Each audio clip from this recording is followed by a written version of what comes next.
Hurricane Idalia made landfall Wednesday in Florida as a Category 3 storm and unleashed devastation along a wide stretch of the Gulf Coast, submerging homes and vehicles, turning streets into rivers, unmooring small boats, and downing power lines in an area that has never before received such a pummeling.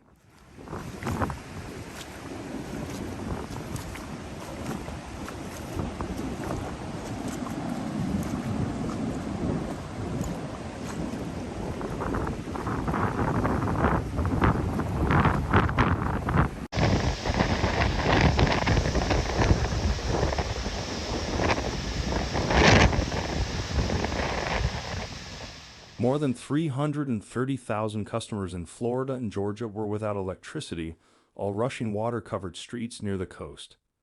As the eye moved inland, high winds shredded signs, sent sheet metal flying, and snapped tall trees. "We have multiple trees down. Debris in the roads. Do not come," posted the fire and rescue department on the island of Cedar Key, where a tide gauge measured the storm surge at 6.8 feet, 2 meters. Enough to submerge most of the downtown. "We have propane tanks blowing up all over the island."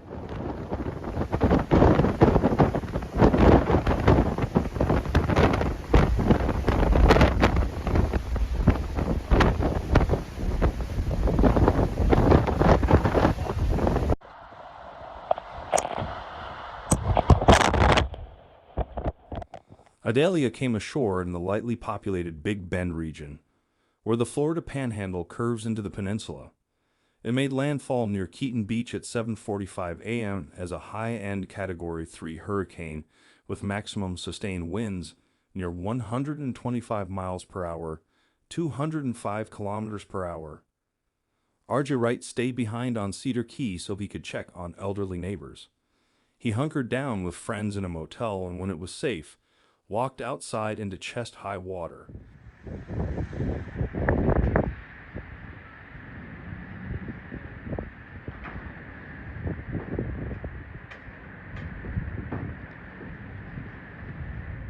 It could have been a lot worse for the island, which juts into the Gulf, since it didn't take a direct hit, he said.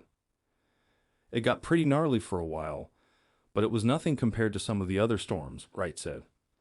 The system remained a hurricane as it crossed into Georgia with top winds of 90 miles per hour, 150 miles per hour, after drenching Florida mostly to the east of Tallahassee.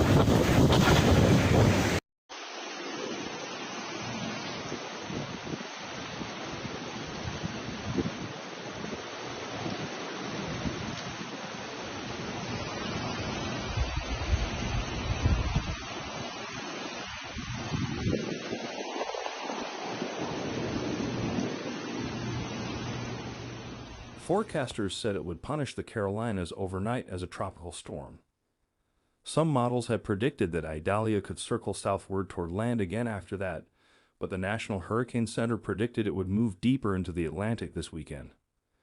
In the town of Perry, the wind blew out store windows, tore siding off buildings, and overturned a gas station canopy. Interstate 275 in Tampa was partially flooded, and toppled power lines closed northbound Interstate 75 just south of Valdosta, Georgia. About 200 miles to the south of where Idalia made landfall, the roads around the Chick shops and restaurants of Street Armand Circle in the Sarasota area were underwater.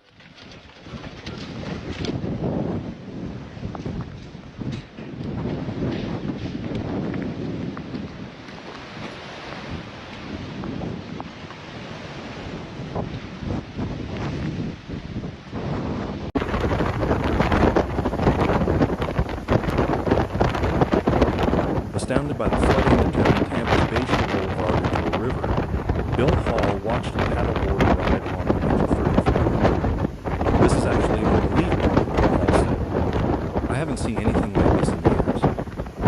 In Tallahassee, Florida's capital city, the power went out well before the center of the storm arrived.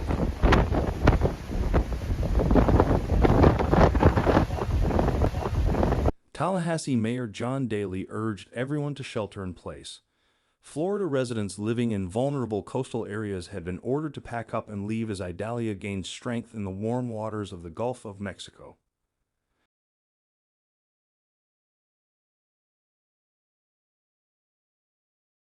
Don't put your life at risk by doing anything dumb at this point, Gov. Ron DeSantis said Wednesday at a news conference.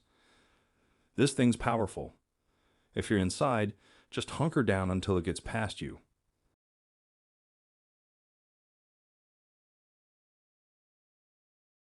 Storm surge could rise as high as 16 feet, 4.9 meters, in some places. Some counties implemented curfews to keep residents off roads. Diane Flowers was sound asleep at 1 a.m. Wednesday in her Wakulla County home, but her husband was up watching the weather on TV when he got a text from their son after the storm was upgraded to a Category 4. He's a firefighter/EMT in Franklin County, which is also along the Gulf Coast. He said, "You guys need to leave," Flowers said, and he's not one for overreacting, so when he told us to leave, we just packed our stuff, got in our car, and got going.